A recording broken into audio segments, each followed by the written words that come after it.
आप प्रसन्न रहा करो और ये ना सोचा करो कि फलाने ने हमें क्या कह दिया, फलाने ने हमारा अपमान कर दिया, फलाने ने हमारे साथ। ना जी, जो हो रहा है भगवत इच्छा मान के आप तो भगवान के चरणों में विश्वास। बताओ, मीरा को उनके ससुर राणा ने जहर दिया, हाँ या ना? क्या मीरा ने बदले में उन्हें जहर दिया?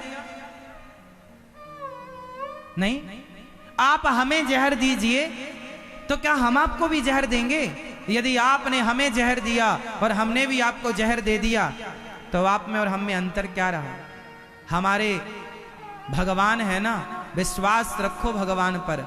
यदि जहर देने वाले ने जहर पर विश्वास रखा है तो हमारे लिए तो हमारा राम नाम कृष्ण नाम ही अमृत है। हमें अपने कृष्ण नाम के अमृत पर विश्वास है कि यदि तुम्हारा जहर मारता है तो हमारा कृष्ण बचाता है।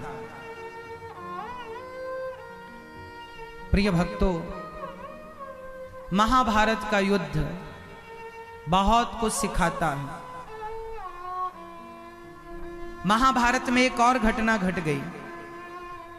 भीष्म पितामह ने बाणों की सैया पर लेटने के पहले एक प्रतिज्ञा ली थी कि मैं कल के युद्ध में पांडवों को मार दूंगा।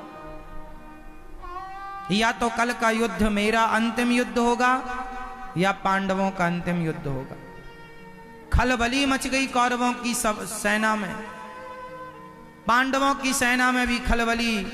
पांडवों की सेना में शोक था और कौरवों की सेना में खुशी थी कि पितामह की प्रतिज्ञा कभी अधूरी नहीं होती।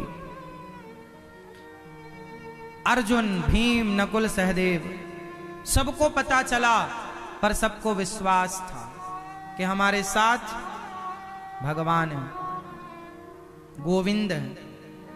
सारे पांडव सो गए, लेकिन द्रौपदी को नींद नहीं आई। आधी रात को द्रौपदी पहुंच गई। गोविंद श्याम सुंदर बांसुरी बजा रहे थे अधरों पर रख करके।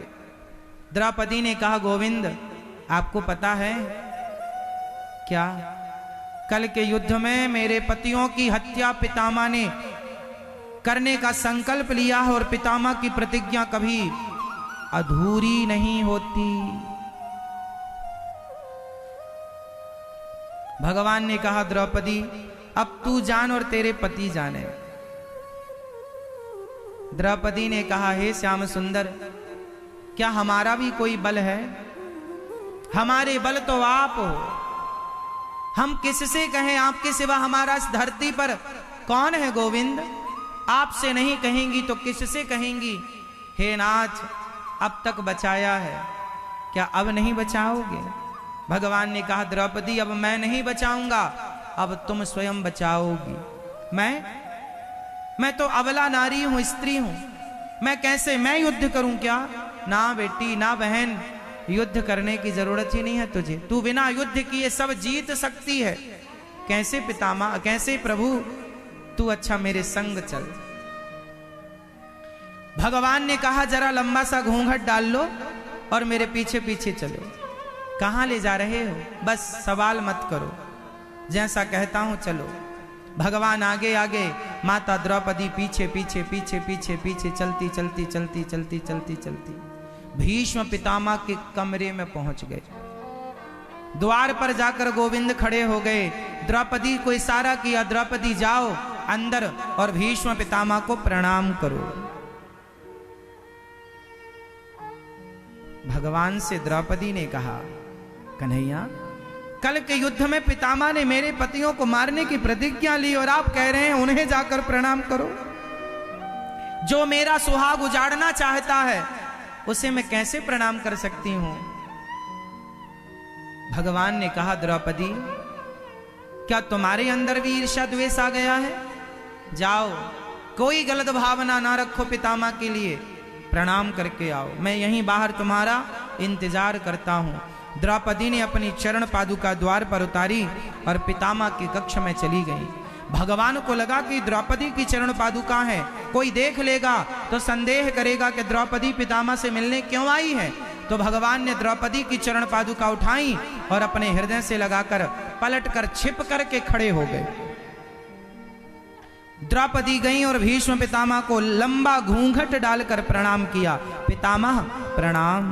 पितामह को लगा दुर्योधन की पत्नी आई है, तो आशीर्वाद दे दिया, सौभाग्यवती भव, सदा सुहागन रहो। जैसे ही आशीर्वाद दिया, द्रौपदी ने घूंघट उठाया। वाह पितामह, कल के युद्ध में आप मेरे पतियों को मारने की प्रतिज्ञा कर चुके हैं और आज मुझे सुहागन का वरदान दे रहे हैं। अब आप ही बताइए कि मैं सुहागन रहूंगी या फिर आप मेरे पतियों की हत्या करेंगे। यदि हत्या करेंगे तो सुहागन का वरदान कैसे दे दिया, और दिया है तो फिर हत्या कैसे करेंगे।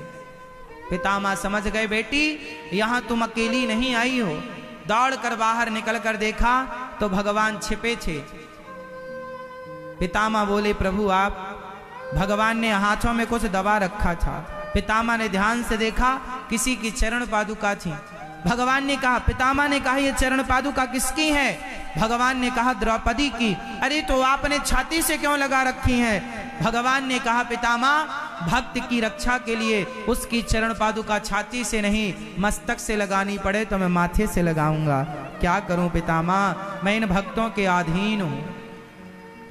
अहम भक्त पराधीना यस्वतंत्री वध्वजा, मैं भक्तों के अधीन हूं, मैं क्या करूं पितामह। पितामह बोले, हे श्याम सुंदर, जिनके रक्षक आप हैं उन्हें मैं क्या मारूंगा। कल का युद्ध पांडवों का नहीं, मेरा अंतिम युद्ध होगा। और दूसरे दिन का युद्ध जब हुआ तो बाणों की बौछार की पितामह ने अर्जुन पर।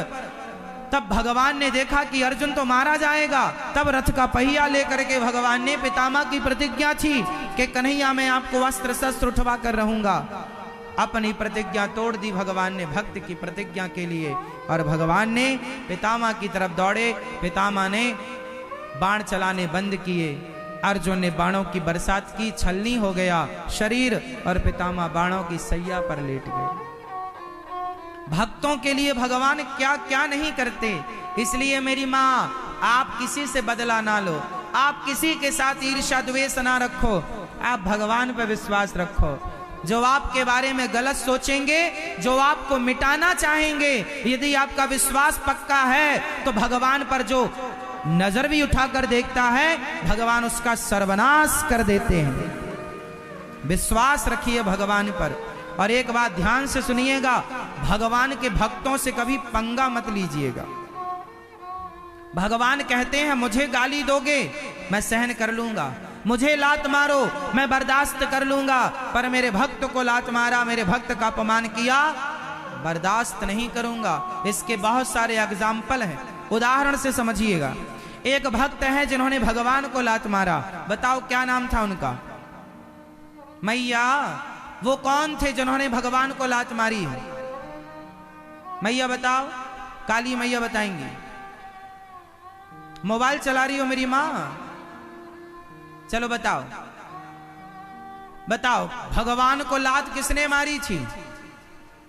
किसने? आप बताओ। ये मैया बताओ, पीछे वाली मैया बताओ मेरी माँ। इस तरफ वाली मैया बताएंगी, बोलो। इस तरफ वाली मैया, पीछे वाली मैया, सबसे पीछे आखिरी में जो मेरी मां बैठी हैं वो बताओ। हां, भगवान को लात मारा है भृगु ऋषि ने। किसने लात मारी? एक बार भृगु जी ने भगवान को लात मारी। अच्छा, लात क्यों मारी? भृगु जी ने सोचा कि ब्रह्मा, विष्णु और महेश, इन तीनों में प्रथम पूज्य कौन है ये देखना चाहता हूं। इन तीनों में सबसे श्रेष्ठ कौन है? तो भृगु जी ब्रह्मा जी के पास गए। अच्छा, भृगु जी ब्रह्मा जी के ही पुत्र हैं। अच्छा, भृगु जी ब्रह्मा जी के पास गए और ब्रह्मा जी को प्रणाम नहीं किया तो ब्रह्मा जी को गुस्सा आ गया, मेरा बेटा प्रणाम नहीं करता, बिगड़ गया है। तो भृगु जी ने कहा, ये पहले पूजा करने के लायक नहीं है। ने गुस्सा बहुत आता ब्रह्मा जी को। भगवान शंकर के पास गए, भगवान शंकर को भी क्रोध आ गया। तो भृगु जी ने कहा, यह भी प्रथम पूज्य नहीं है। अंत में भगवान नारायण क्षीर सागर पर लेटे थे, शेष सैया पर। तो भृगु जी को लगा काम धाम तो कुछ करते नहीं है, दिन भर पत्नी से पांव दबाते हैं ये। एक लात मारी छाती में जोर से, और जब लात मारी तो आपने देखा होगा आपके घर में जो लड्डू गोपाल जी है ना, उनके छाती पर एक चरण का निशान होता है, चरण चिन्ह होता है। ध्यान से देखना घर में कल नहवाते समय, वो चरण चिन्ह भृगु जी का, वो चरण चिन्ह किसका है? भृगु जी का। भृगु जी ने जोर से लात मारी, इतना जम से जोर से लात मारा कि भगवान के छाती पर निशान पड़ गया। पर भगवान धन्य है, भगवान ने भृगु जी के चरण पकड़ के कहा, भृगु जी मेरी छाती बड़ी कठोर थी, आपके चरण बड़े कोमल हैं, कहीं आपके चरणों में चोट तो नहीं आई। ये सुनते ही भृगु चरणों में गिर पड़े, पानी पानी हो गए। प्रभु आप जैसा कोई नहीं है इस धरती पर, त्रैलोक्य में प्रथम पूज्य आप हैं। भगवान ने भृगु जी को क्षमा किया, बल्कि प्रणाम किया। भगवान कहते हैं तुम मुझे लात मारोगे, मैं क्षमा कर दूंगा। पर एक भक्त को लात मारा गया, बताओ वो कौन था जिसे लात मारा गया? एक बार भगवान को लात मारा भृगु जी ने, पर एक आदमी ऐसा था जिसने भगवान के भक्त को लात मारा। बताओ कौन? कौन? रावण। रावण ने विभीषण को लात मारा था। रावण जब ही विभीषण त्यागा, भयं विभव विनु तब ही अभागा। रावण ने विभीषण को लात मारा।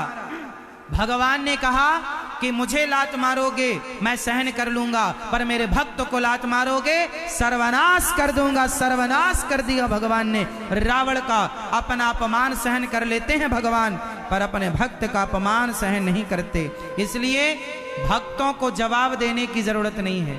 विभीषण को लात मारा रावण ने, विभीषण ने जवाब नहीं दिया, जवाब भगवान राम ने दिया, जिनकी शरण में आए।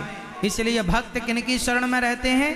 भगवान की। आप तो भगवान के आश्रित रहो, जवाब भगवान देते रहेंगे। आप सवाल जवाब में ज्यादा ना उलझा करो, आप तो गोविंद का चिंतन किया करो।